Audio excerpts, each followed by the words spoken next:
नेपाल जाने का सपना हर किसी का होता है, लेकिन इस बात की कंफ्यूजन होती है कि नेपाल कैसे जाए। तो इस वीडियो में आज हम आपको बताने वाले हैं कि आप अपने कार या फिर बाइक से नेपाल कैसे पहुंचे। उससे पहले आप हमारे चैनल को सब्सक्राइब कर लीजिए। सबसे पहले आपके साइड से जो नज़दीकी बॉर्डर होता है वहां पहुंच जाए। मैं अभी बिहार के रक्सौल वीरगंज बॉर्डर से नेपाल में प्रवेश कर रहा हूं। ये वीरगंज का बॉर्डर है जो नेपाल के अंदर पड़ता है, और इसके सामने इंडिया का रक्सौल पड़ता है जो मोतिहारी जिले में पड़ता है। आप यहां से आ सकते हैं, नेपाल में प्रवेश कर सकते हैं। आप चाहे तो यूपी बॉर्डर या फिर असम बॉर्डर से नेपाल जा सकते हैं। नेपाल बॉर्डर में प्रवेश करने से पहले एसएसबी के जो जवान होते हैं वो आपके सामान को चेक करेंगे। उसके बाद नेपाल के जो बॉर्डर फोर्स है वो भी आपके सामान को चेक करेंगे। याद रहे कि वहाँ वीडियोग्राफी अलाउड नहीं है, नहीं तो आप मुश्किल में पड़ जाएंगे। नेपाल बॉर्डर घुसते ही आपको एक परमिट लेना होगा जिसे नेपाली भाषा में भंसार कहा जाता है। भंसार के बगैर आप नेपाल के अंदर 4 व्हीलर या 2 व्हीलर लेकर नहीं घूम सकते हैं। अगर आप कार से हैं तो आपको एक दिन का 600 नेपाली रुपये लगेंगे। अगर आप बाइक से हैं तो एक दिन का 200 नेपाली रुपये लगेंगे। बॉर्डर से एंट्री हो जाने के बाद अगर आप 4 व्हीलर से हैं या 2 व्हीलर से हैं या फिर कोई गाड़ी से हैं तो आपको एक परमिट बनाना पड़ेगा जिसे नेपाल में भंसार कहा जाता है। पीछे भंसार कार्यालय है, वहाँ से आप ये परमिट बना सकते हैं। 4 व्हीलर हमारे पास था तो 600 रुपया पर डे के हिसाब से यहाँ भंसार कटता है, यानी पर डे का परमिट 600 रुपये में मिलता है।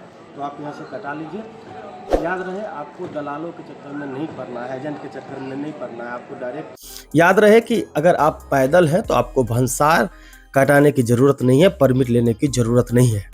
वहाँ से निकलने के बाद सबसे महत्वपूर्ण चीज़ जो आपको लेना है वह है सिम कार्ड, क्योंकि नेपाल के अंदर इंडियन सिम कार्ड नहीं चलते।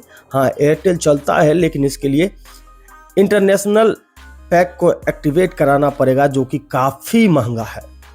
तो भंसार ऑफिस के बाहर निकलते ही आपको सिम कार्ड का दुकान मिल जाएंगे।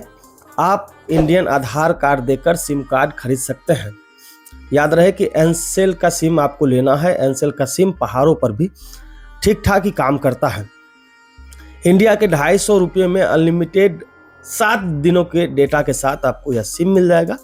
सिम खरीदने के बाद आपको वहाँ के यातायात विभाग से एक परमिट लेना पड़ेगा।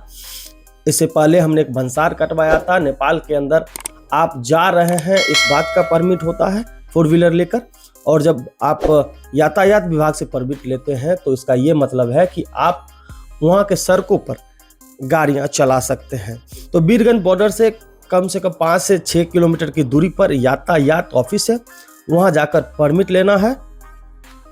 अगर आप पब्लिक ट्रांसपोर्ट का प्रयोग करेंगे तो ना आपको परमिट का ज़रूरत है, ना आरटीओ परमिट का ज़रूरत है।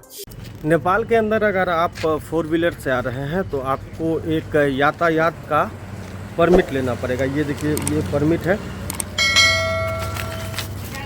ये परमिट मैंने बनाया है, और ये यातायात जो कार्यालय है वहाँ पे बनता है। तो आप जो भंसार बनाते हैं वह तो है कि आप नेपाल के अंदर एंटर कर रहे हैं, लेकिन नेपाल के अंदर रोड पर आपकी गाड़ियाँ चल रही है तो आपको एक परमिट बनाना पड़ेगा। छोटा सा अमाउंट 500 रुपया का अमाउंट लगा है भंसार के हिसाब से। तो ये यातायात व्यवस्था कार्यालय वीरगंज परसा में है, या यातायात कार्यालय, आप यहाँ से परमिट बना सकते हैं। बाकी आपको नेपाल में कहाँ घूमना है, कैसे घूमना है, वो अगले वीडियो में बताएंगे। बाकी आप और कुछ भी जानना चाहते हैं तो कमेंट करें। वीडियो अच्छा लगा हो तो लाइक, कमेंट, शेयर करें और चैनल को सब्सक्राइब कर लें।